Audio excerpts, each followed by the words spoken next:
तो लक्ष्मी प्राप्ति के भी उपाय जान ही लेते हैं। लक्ष्मी प्राप्ति का प्रथम उपाय, बहुत सारे लोगों की समस्या होती है कि मेहनत खूब करते लेकिन पैसा आता नहीं है, पैसा दिखता नहीं है या कर्जा हो रहा है।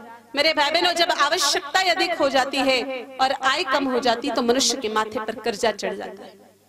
और ध्यान रखता है मेरे भाई बहनों, कर्ज का कभी भी कोई मर्ज नहीं होता है। या तो वह व्यक्ति अपराध करके चुकाने की कोशिश करता है या आत्महत्या करके उससे मुक्त होने की कोशिश करता है। ना ही आपको अपराध करना पड़े, ना ही आपको आत्महत्या करनी पड़े। हमारे गुरुदेव भगवान 1.25 महीने का एक बहुत अच्छा अनुष्ठान बताते हैं, आप लोग और श्रद्धा से कर सको मेरे भाई बहन, इसलिए हम हमारा निजी उदाहरण आपके सामने रखते। 1.25 महीने का अनुष्ठान हमारे गुरुदेव बता रहे हैं, जो खुद हमारे गुरुदेव स्वयं भी करते। मेरे भाई बहनों, जब आज से लगभग 7.5 साल पूर्व, अब 8 साल पूर्ण होने में ही आ रहे हैं लगभग, ये यात्रा रवाना हो रही थी हल्दी घाटी से 4 दिसंबर 2012 को।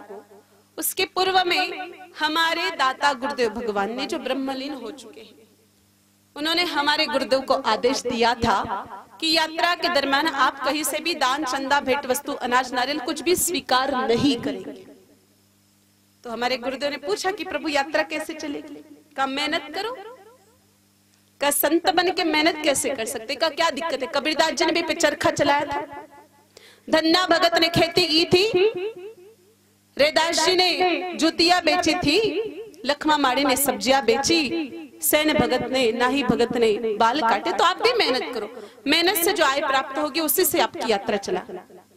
कहा अगर आप दान लेते हो तो 2 नुकसान हो जाएंगे। पहला नुकसान कि लोग तो आरती की थाली में 10 रुपए डालेंगे लेकिन बातें 100 करेंगे कि महाराज आया अतरुपी से लोन पर आ गया, ऐसे ऐसी बातें करेंगे। और दूसरा, चलोगे तो आप पैदल, और पैसे डालने वाला पुण्य लेके चले जाएगा, इसलिए दान तो लेना ही नहीं। तो हमारे गुरुदेव भगवान जो भी मेहनत करते हैं उससे जो आय प्राप्त होती है मेरे भाई बहनों, उससे हमारी यात्रा का संचालन बहुत अच्छी तरह से हो रहा है। और कुछ पैसा बच भी जाता है तो गौशालाओं में डोनेशन चला जाता है, अलग से कुछ बचता है तो डोनेशन के रूप में काम आता है गौशालाओं के लिए। और यात्रा बहुत अच्छी तरह से चल रही। कितने तो कर्मचारी है, लगभग 20-30 तो कर्मचारी है यात्रा में, इतने तो ब्रह्मचारी है। कर्मचारी, ब्रह्मचारी, सबका खर्च गुरुदेव चला रहे हैं।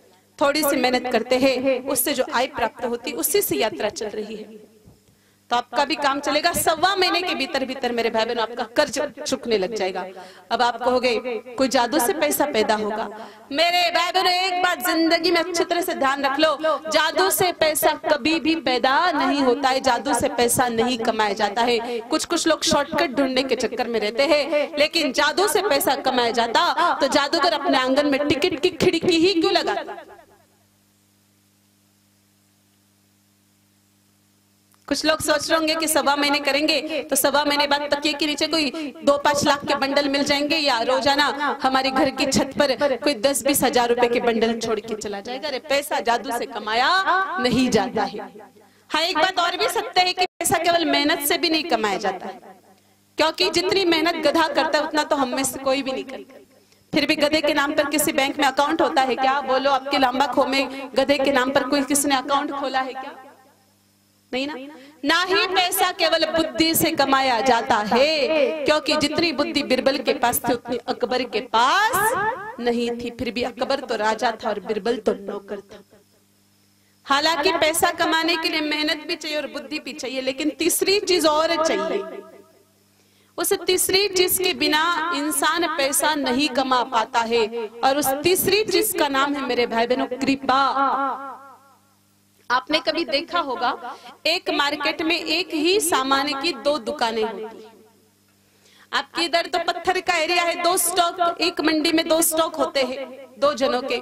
एक का तो भरमसाठ मेरे भाई बहनों ट्रक लोड होती है, और एक तो बेचारा पिछले 15-20 दिन से इंतजार कर रहा है कि कोई कस्टमर आ जाए और मेरे पत्थर उठ जाए। तो तीसरी चीज है कृपा। और संसार में 3 तरह की कृपा बताई है। पहली कृपा है गोविंद की, दूसरी है गुरु की, और तीसरी है गौ की। मेरे भाई बहनों, इसमें से गोविंद की कृपा बड़ी मुश्किल है। क्योंकि गोविंद की कृपा प्राप्त करने के लिए हमको मीराबाई सा बनना पड़ेगा। पैसा कमाने के लिए कृपा चाहिए होती है।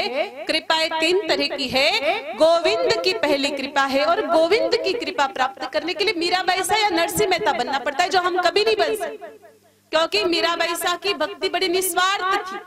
मीराबाई सा कहते थे कि मारो तो गिरधर गोपाल, दूसरो ना कोई रे, जाके सिर पर मोर पाकड़ी मारो पति सोई रे, तने समर्पित मन समर्पित और ये जीवन समर्पित, बोल मेरे कन्हैया और मैं तुझे क्या दे सकती हूँ। हम लोग आज ऐसा करते हैं? नहीं करते। मेरे भाई बहनों 10 रुपए का नारियल चढ़ा के आते हैं ठाकुर के मंदिर में, और उसके बदले में पता नहीं क्या क्या क्या अनाप शनाप बकते रहते हैं। ये भगवान 10 रुपए को नारियल पहले चढ़ा रहे हो, बाद में अगर माइंस चाल जाएगी तो और कोई भंडारा करा दूं। हे भगवान घोड़ा घोड़ा दर्द करे, हे भगवान छोर छोर की सगाई कोनी हो रही है, भगवान छोरा को नंबर ही कोनी आ रहा परीक्षा में, हे भगवान कोटा में मकान बना दे, हे भगवान दादी जी की तबियत ठीक नहीं हो रही, हे भगवान नाना जी के तो यो हो रहा, हे भगवान माता जी के तो डायबिटीज बढ़ती जा रही है, हे भगवान यो करा दो वो करा दो, हे भगवान कोई दुकान बढ़िया लगा दो। 10 रुपए का नारियल और 50 तरह के भगवान को ऑर्डर दे के आ गए। ऐसे लोगों पर भगवान की कृपा कभी भी नहीं होती। तो पहली कृपा है गोविंद की, दूसरी कृपा है गुरु की। गुरु की कृपा भी बड़ी मुश्किल है मेरे भाई बहनों, क्योंकि गुरु की कृपा प्राप्त करने के लिए गुरु जैसा कहे वैसा करना पड़ता है। गुरु के वचनों का अक्षरशः पालन करना पड़ता है, और आज गुरु के वचनों का 1% लोग भी अक्षरशः पालन नहीं करते हैं। गुरु अगर कहते हैं कि बेटा जाओ बाजार से 1 किलो गुड़ खरीद के लाओ, चेला दौड़ के जाता है आधा किलो शक्कर खरीद के लाता है। और गुरुदेव को ज्ञान अलग से और देता है कि गुरुदेव आजकल तो गुड़ कौन काम में लेवे थे, भी शक्कर खाने शुरू कर दो।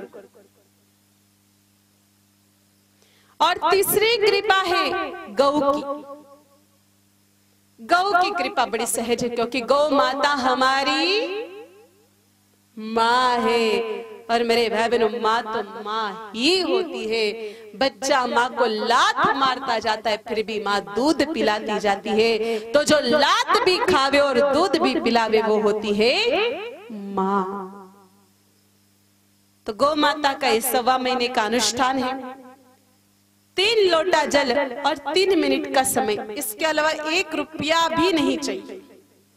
1.25 महीने के अनुष्ठान में 3 मिनट का समय और 3 लोटा जल, इसके अलावा 1 रुपया भी नहीं चाहिए।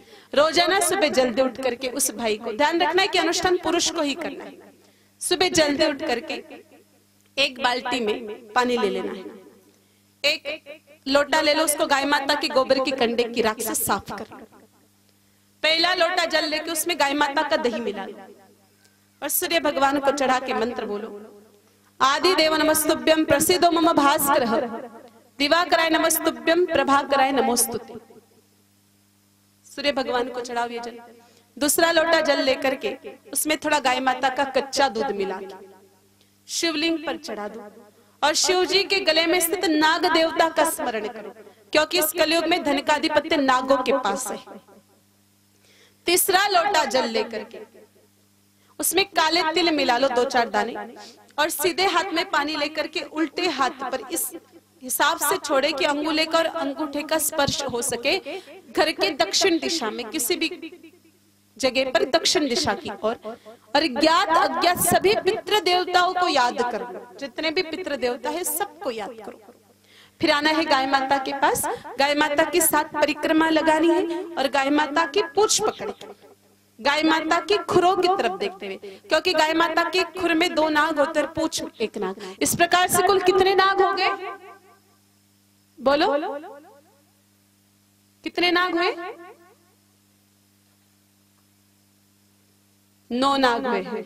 आजकल की पढ़ाई वाले 3 बोल रहे हैं और पुरानी पढ़ाई वाले 9 बोल रहे हैं। ये दुर्भाग्य है भारत देश का। तो 9 नाग है, और इस कलयुग में धन का आधिपत्य नागों के पास है, इसलिए 9 नागों का मंत्र बोलना है। ध्यान से सुनना, मैं बोल के सुना रही हूँ। अनंतम वासुकी शेषम पद्मनाभम च कंबलम शंखपालम धृतराष्ट्रम तक्षकम कालियम तथा।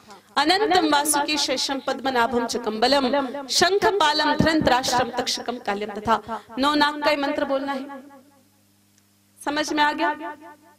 फिर गाय माता की पूंछ छोड़ देनी है। अब इसमें मेरे भाई बहन आपको जैसे आपने मंत्र बोला, उक्त मंत्र ध्यान से सुनो। जो व्यक्ति इस अनुष्ठान को 1.25 महीने तक करता है, उसका रुका हुआ पैसा, अटका हुआ धन आने लग जाता है। जो इस क्रम को 1.25 साल तक जारी रखता है, उसका कर्जा चुकने लग जाता है। और कोई व्यक्ति इस क्रम को जिंदगी भर जारी रखे तो भगवती गौ माता की कृपा से उसको किसी के सामने हाथ फैलाने की आवश्यकता नहीं पड़ती। कूली को भी करोड़पति बना दे ऐसी शक्ति सूत्र में। लेकिन इसमें 4 नियमों का पालन करना पड़ेगा। पहला नियम, यह अनुष्ठान पुरुष करेंगे, माता बहनें नहीं कर सकती। अगर यहाँ बैठी बैठी माताएं सोचोगी कि माँ कर ले, हाँ काम को नहीं देवे। हालांकि मुझे पता है आजकल पुरुषों के शरीर में से काम ही निकल चुका है। इस हिंदुस्तान में 60% काम माताएं करती है, पुरुषों से तो कुछ होता ही नहीं है। सुबह 9 बजे तक तो उठते ही नहीं, उठे कोनी। पत्नी कहती है कि ये कर लो, वो कर ले, वो खुद करते ही नहीं है।